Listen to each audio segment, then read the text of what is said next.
Welcome. In this lesson, we are going to be talking about your intelligence. Now, the topic of this lesson is a very interesting one. Talking about your intelligence can sometimes be a little bit difficult. It's like trying to tell another person what salt tastes like or what the color blue is. Until a person experiences it for themselves, you don't really understand what and who you really are. But once you've experienced what it feels like to be your intelligence, you'll never go back. It's something that will change you. It'll change the momentum. It'll change the trajectory of your life. So let's jump in and let's talk about this. Now, we as human beings are made up of three different parts. First, we have our physical body. Now, this physical body, we use it to move around and perceive the physical world around us. Now, we're all pretty familiar with our bodies and the things that we experience as those bodies. They're pretty apparent to us. So I'm not going to go into great detail here because I think all of you are aware of what I mean when I talk about the physical body. Second, we have our spiritual body. Now, this body is an energetic body, or at least in part, it's made up of energy, or energy is the best word that we have to describe it. Now, the reason that I say that it's in part is because although that we can see with some of our modern day instruments and technology, much of this energetic body, I don't believe that we clearly see what this or what makes up this spiritual body in its entirety, or maybe better said, we don't maybe comprehend what it is that we're actually seeing. Now, just think for an example, if you were to bring someone from the distant past here to the present day and you were to show them a car, yeah, they can see what the car is. They can maybe infer some of what it might do or what the capabilities of it might be. But beyond that, beyond seeing those few things, they're not really going to understand what a car is until they learn all about it. They experience it. They're around other cars. They may even drive one for themselves. And so just because we can see that spiritual body doesn't really mean that we understand really what it is. Now, in many Eastern traditions, they talk about this energetic body, and they use terms like chi, prana, and many others. Although sometimes these terms can also refer to the specific energy that this body creates and not the body itself. So sometimes these terms can be, a little bit confusing. In the Western part of the world, this hidden body is sometimes called a person's soul. Now, the problem that we run into, just the same as with the other tombs of chi and prana, is that these words have been used many times to refer to different aspects of ourselves. And from a teaching perspective, it's not useful to talk about these things if people don't understand what it is exactly that you're talking about. So, for example, the term soul has many different meanings. The heart has been called the soul. The spirit, the body, the intelligence that we have together been grouped as the soul. The spiritual body, just our spiritual body alone, has been called the soul. And because the soul is this ethereal topic, many poets, songwriters, and the like have used this word for many millennia. So as you can see, this topic has a lot of ambiguity of what the soul is, or what the spirit is. And until you can learn to differentiate these different aspects of yourselves from each other, it can be sometimes a little bit difficult to understand what someone else might be talking about when they refer to the specific aspect of ourselves. But as you gain greater experience and understanding of these different parts of us, when somebody talks about it, then you'll start to become aware, oh, they're actually talking about this. So it's important that we understand these different aspects of ourselves so that we don't get bogged down, so to speak, in the terms. Now, the third part of us that I want to talk about, and it's the topic of this lesson, is our intelligence. Our intelligence is this awareness, it is this consciousness, it's the higher side of ourselves. It's the part that is behind everything that we are. Now, our intelligence can grasp and comprehend everything that is around us. It can comprehend the spiritual world, it can comprehend the physical world, but it's not part of the spiritual or the physical bodies that we have. Our intelligence, the part of us, this consciousness, has always existed. There was never a time when our intelligence did not exist. Now, as we progressed along through our existence, we added to ourselves a spiritual body, and now we're here on this earth and we've gained a physical body. And many religions have traditions and teachings about how these processes of our own evolution occurred for us over time. But regardless of how it may have come about, what we do know is that we have these three aspects. But the true essence, or what we really are, our very core, is this intelligence, this awareness, this consciousness of what we really are. Now, your intelligence is the you that you experiencing everything else with. Your intelligence experiences the physical world through your physical body. Your intelligence also experiences the spiritual side of life, maybe you might call it the ethereal side of life, through your spiritual body. Your intelligence is what is experiencing these things. But you can't experience your intelligence because your intelligence is actually who you are. It just is. And although you can experience what it is like to drop away the other two, the spiritual and the physical body, and just be this intelligence, you're not experiencing through that intelligence, but you're experiencing what you actually are as that intelligence. Now, you can take these three aspects of ourselves and you can look at them as different planes of existence. Now, we live on the plane of consciousness as this intelligence. We also live on the spiritual plane through our spiritual body, and we live on the physical plane through our physical body. And we experience all three of these planes of experience at the same time simultaneously. Now, we can focus in on any one of them, but we are always experiencing them all at once. Now, each of these planes give our experience here on this earth greater meaning and richness. Different aspects of them bring out different parts of our experience. And so all of them are important and all of them are necessary for our experience. Also, each plane does and can influence the others. But the plane of our intelligence has the most power. It's the creating force from which we build and experience the other two. Now, in modern quantum physics, scientists are learning that matter, or the physical plane, collapses into what they call the quantum field when there isn't a mind, a consciousness, or what I've been saying is calling an intelligence, to interact with them. Now, this quantum field, they say, contains all possibilities. They call it quantum energy. That substance, this quantum energy, makes up this quantum field, and it can turn into and become anything. But it takes the physical form of whatever the intelligence, this consciousness that observes it, believes it to be. So that's very interesting. So if you believe something in your outer environment to be a certain way, it takes on that shape. And this can present us with all kinds of interesting possibilities and questions, really, about the nature of the reality and what we actually experience.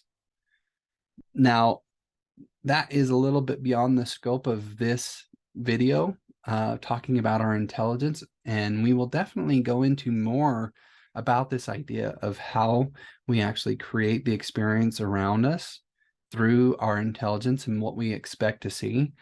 But for now, I just wanted to bring out that idea. But let's go back to our intelligence.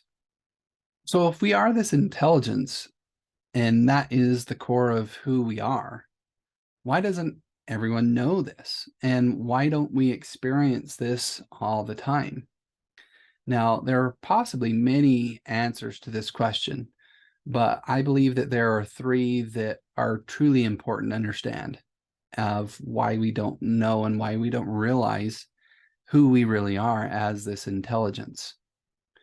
First is that we come into this earthly existence as somewhat of a blank slate. Now, the plants and the animals that surround us come into this life with instincts that teach them how to behave and interact with their environment for their success. But we as humans are only born with the basic instinct of survival. And we don't come with anything else. So everything that you are now was either given to you by someone else or you learned to be that way since your birth. It wasn't something that came naturally to you.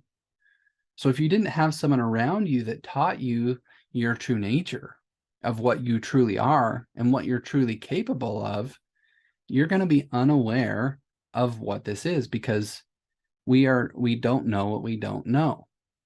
And as I mentioned at the beginning, understanding who you are is an experiential thing. Nobody can tell you who you really are. All that anyone can do is tell you the steps to uncover and have this experience for yourself. So unless you stumbled upon this experience, and there are people that have done that and they've written books about it, you're going to be very unaware of this true nature. Now, the second reason that we don't often realize our true nature is part of the way that we develop since our birth. Now, just as you were born as a blank slate, you were also born without your conscious mind. Remember, we have two parts of our mind we learned about in some of our previous lessons of the conscious and the subconscious mind. Our subconscious is what we do have when we're born. And when we only have our subconscious and not our conscious mind, we can only experience life as the body. We can't experience anything outside the body because the subconscious mind doesn't have the ability to reason. It doesn't have the ability to analyze. And so we just experience life as the body. Now, it doesn't have the ability to recognize that it is anything other than the body. So that's all that you think that you are. So as we develop and we gain access to our conscious mind, we've already spent 7 to 8 years of our life as only the body, and we don't know any different. We are used to being the body and experiencing life as a body, and again, we don't know what we don't know. So if no one's told you that you're anything else, you're not going to search and look about experiencing anything other than being the body. Now, the third reason that I believe that we don't experience life as this intelligence, or we don't realize who we truly are, is a little bit of a combination of the other two, but has something added onto it. Oftentimes, as we are growing up, it's not just that we aren't told about who we really are, but we're often given false beliefs and false ideas that cover up who we actually are. That we don't experience life as it really is, but we experience the false beliefs and the ideas that others have given us. And these things hide this true nature of ours. And as long as we hold on to these false ideas, which are in opposition to the truth of who we are, we will never come to an understanding of our true nature until we get rid of these false ideas and false beliefs. And if you're not even aware that something that you believe is false, then you're not going to take the steps necessary to remove it. And so you're going to forever be covering up your true nature. And now, if we only live in the body and we are unaware that we are something more than the body because no one's ever told us, we can get bogged down into the feelings, the emotions, and the memories of this body. And as long as we identify with these things and believe that we are that, we are our memories, we are our feelings, we are our emotions, we're never going to uncover the truth of who and what we really are. And those things are going to hide the truth from us. So, how does a person become aware of their own intelligence and realize who they truly are? Well, it comes back to those three things. First, you have to have somebody tell you. And if you're watching this video, I'm here now telling you that you are this intelligence. So you're becoming aware that there is a possibility of you being more than what you actually are. Now, if you've never heard about this before, then watching this video is going to be your next step in experiencing what it feels like to be your intelligence. And again, as I talked about, our emotions, our memories, our thoughts can cover up and keep us from realizing this true nature. And until we get rid of these things or realize that we are not those things, then we're going to forever be covering up and not realize who we are. Now, there's an easy experiment that I like to tell my students about to start this process, and it's to take a moment to be still. You want to separate yourself from the electronics, from the noise of the world around you, and take yourself to a quiet place. And this could be either in your home, out in nature, or just some place that you enjoy to be. But once you're in this quiet place, just become aware of everything around you. Let everything else just drop away. Take notice of the sights, the sounds, the smells that might be going around you. Take notice of any sensations that you might be experiencing, either outside your body or inside of your body. Take notice of the thoughts that may be going on in your mind. And you might close your eyes for a minute and just feel your emotions and your own internal state. Now, this act of observation is the first step of becoming aware of your intelligence. You see, if you were your body, then you wouldn't be able to observe what is going on inside of your body or outside of your body.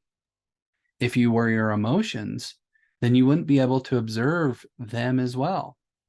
If you were your thoughts, you wouldn't be able to observe your thoughts.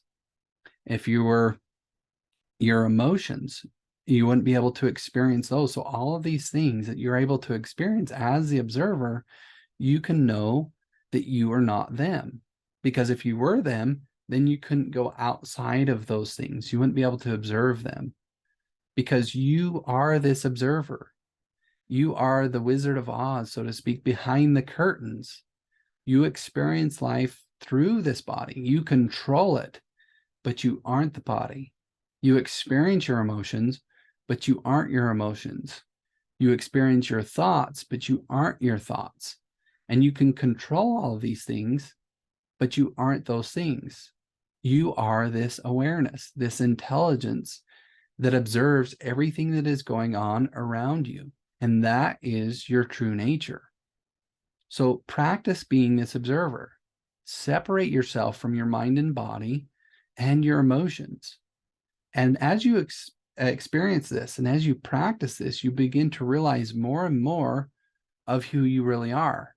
It's like waking up from a dream as you grow in this awareness that you are the observer. Now, when I first experienced this, that's the way that it felt to me. It felt like I was waking up from a dream.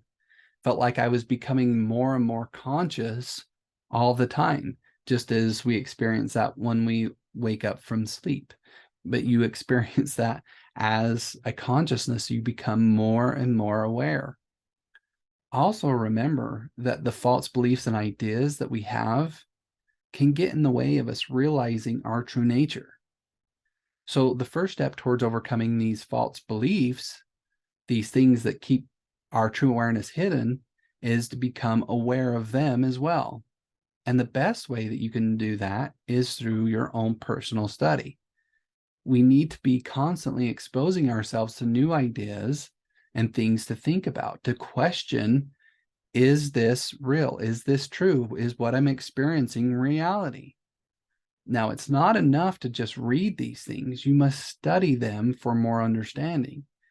You must learn how to think. One of the greatest classes that I took was a philosophy class because it helped me to learn how to think and to philosophize and to go through and to unobjectively look at things without a preconceived notion or idea of what it is, and allow it to tell me what it is instead of me preconceiving and judging and telling it what it is. And if you can understand that concept of stepping back as the observer and just observing things and not telling them what it is, and instead let them tell you. And the same thing when you study. Let the author tell you what they're trying to say, not you telling the author, you presupposing or prejudging, oh, this is what they mean. No, let them tell you what they mean. And as you become aware through study of these false beliefs, then you have the ability to change them. You can change your mind. And as you do, you will free yourself. And as you free yourself from the false beliefs and ideas that you have, you uncover the things that are keeping you away from your true nature. So going back, just wanted to touch back upon those three ideas that I said keep us unaware. Is first, that we are born as a blank slate, so we're not aware. So if someone doesn't tell us, then we're unaware. Second is that the first 7-8 years of our life, we experience life as the body. And so if you don't experience anything else beyond that, then you can just believe that that's what life is. That's the way that you experience things. And then you add on top of those things false beliefs and ideas that are keeping you from experiencing life in any other way. Then you are keeping hidden these who and what you truly are. So we need to uncover those false beliefs, and we need to experience what we truly are for us to realize and understand the power that's with those things. So again, we need to uncover the falsities that are in our life so that we can then reprogram, if it's a program in our subconscious mind, or change our belief on something to the truth. Now, the question might be asked, how do we know what is the truth and what is the falsity? Because up until now, you may have thought, well, everything that I experienced was true. And then you may have learned, oh, that's not true. Well, I think the answer lies in whether the idea, this new idea that you're coming across, when that's incorporated into your life, gives you more life, or whether it takes from it. Because truth will add to life, falsity will take away. And it's no wonder that there is a scripture that says, know the truth, and the truth will set you free. Freedom is life and adds to life. And we all know what it feels like to feel like constricted, to feel like we're being subjugated.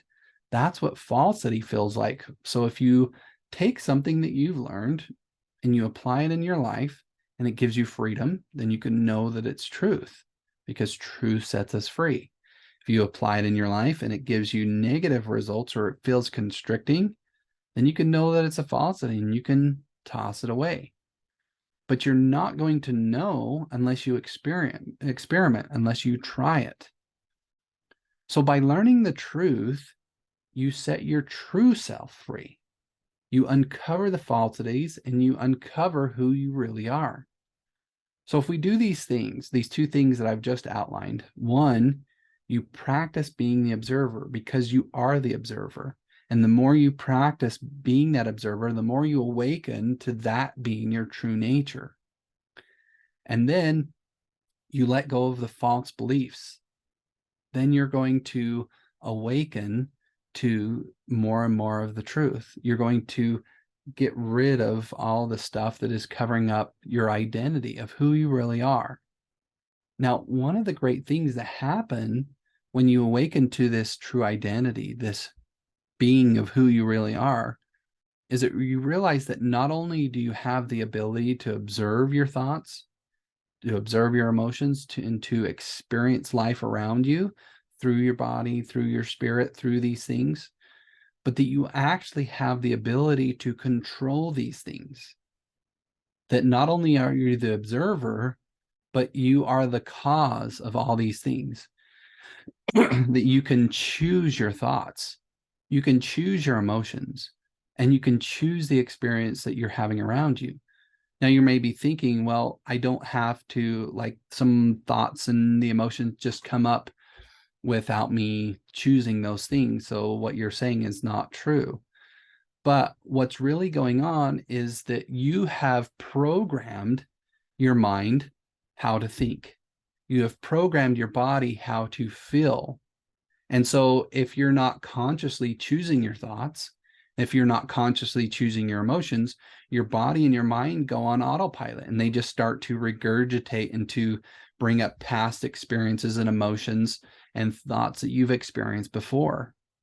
But you, as the observer, you as this awareness, you as this intelligence, have the ability to reprogram and to choose the thoughts you want to think, so that then these new thoughts become the program that your body then uses, that these are become the emotions that your body starts to experience, that you don't have to forever be this way. And so in that way, you reprogram these things. And yes, they do go on autopilot to some degree, but that you can change that program of what becomes the autopilot. So can you see now that if you awakened to this potential of who you really are, and that if you had this power to choose, that you would gain the power over your addiction, that you would that you could choose whether or not to engage in these activities or not? Now, in this program, I have two objectives that I'm striving my students to learn. The first is how to use the natural capabilities of your mind and your body to remove the compulsive aspect of your addiction. And it's that what I was just talking about a moment ago, that you have the ability to reprogram the thoughts and the emotions that are constantly coming up. You can choose the experience that you're having. And if you can choose the experience that you're having, then you can choose, instead of having a stressful experience that's going to lead you towards your addiction, you can learn to create a situation that is not stressful and that wouldn't be leading you towards your addiction. So you're learning how to reprogram your body. Now, if this compulsive aspect of your addiction were to be gone, then your addiction becomes no longer addiction, but a choice of whether you engage in that activity or not, that behavior or not. Because if you're not being compelled to go and do it, then it's just a choice, just like anything else in life. Now, the second thing that I'm trying to get my students to learn is this intelligence that they truly are. And as I've just illustrated, if you become aware of that true nature, that you are this intelligence, then you have so much greater power and control over your life and circumstances. You can choose what it is that you're going to experience. So not only can you reprogram your body so that you're not experiencing the compulsion to engage in your addiction, but you also gain greater ability to make the choice to step away from it. Now, what I want you to know is that there is some great news in all of this, or at least the way that I approach this. The process that I teach to overcome your addiction is also the same process that you will use to awaken your true potential. It's the same exact thing. So if you follow the steps of this program, not only will you overcome your addiction, but you will gain so much more, because you will understand and awaken to who you really are. You'll awaken the true identity and ability to choose what you really want out of life. Now, one other benefit that I want to highlight, and we'll go into this more in some of our later lessons, but the idea is that if you awaken who you really are, you awaken to the potentials, the abilities, the talents, the likes, the dislikes of who you really are. And as you awaken to these ideas, as you wake up, you'll start to understand more of what your purpose is. And as you understand what your purpose is, you can engage in that purpose. And that purpose will give you so much more fulfillment and so much more gratification out of life, that will also help you in leading you to not go back to your addiction. Because if you're enjoying life, if you're enjoying what you're doing and you have a purpose, then your addiction is going to be meaningless and you're not going to want to go back into it because it's going to be in opposition to you being who you truly are.